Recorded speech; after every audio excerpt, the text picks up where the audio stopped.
நாட்டின் பிரதான மரக்கறி உற்பத்தி மாவட்டங்களில் ஒன்றான நுவரெலியாவில் கடந்த சில நாட்களாக கிடைக்கப்பெறும் மரக்கறிகளின் அளவு அதிகரித்ததன் காரணமாக அவற்றின் மொத்த விலையில் கடுமையான வீழ்ச்சி ஏற்பட்டுள்ளது.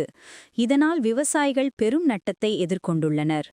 தக்காளி, லீக்ஸ், கத்தரிக்காய், பயிற்றங்காய், வெள்ளரிக்காய், கோவா, கேரட், போஞ்சி உள்ளிட்ட பெரும்பாலான மரக்கறிகளின் விலை மிக அதிகமாக குறைந்துள்ளதாக வர்த்தகர்கள் தெரிவிக்கின்றனர்.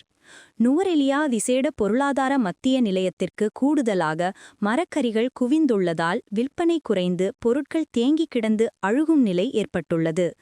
பாவனைக்கு உதவாத அழுகிய நிலையில் உள்ள மரக்கறிகளை விற்பனை நிலையங்களுக்கு முன் குவித்து வைக்கப்பட்டுள்ளதால் அவற்றை அப்புறப்படுத்துவதில் நகரசபை ஊழியர்கள் உட்பட பலரும் சிரமங்களை எதிர்கொண்டுள்ளனர்.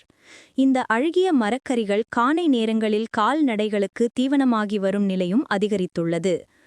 மரக்கறி வகைகளின் விலைகளில் ஏற்பட்டுள்ள எதிர்பாராத வீழ்ச்சியால் நுவரெலியா பிரதேச செயலகத்திற்குட்பட்ட பல இடங்களில் விவசாயிகள் விவசாய செய்கைகளை கைவிடும் நிலைமை ஏற்பட்டுள்ளது. பாரிய முதலீட்டுடன் செய்கையில் ஈடுபட்ட விவசாயிகள் சந்தை பெறுமதி குறைவடைந்ததால் தாம் பெரும் நட்டத்தை சந்தித்துள்ளதாகவும் கவலை வெளியிட்டுள்ளனர்.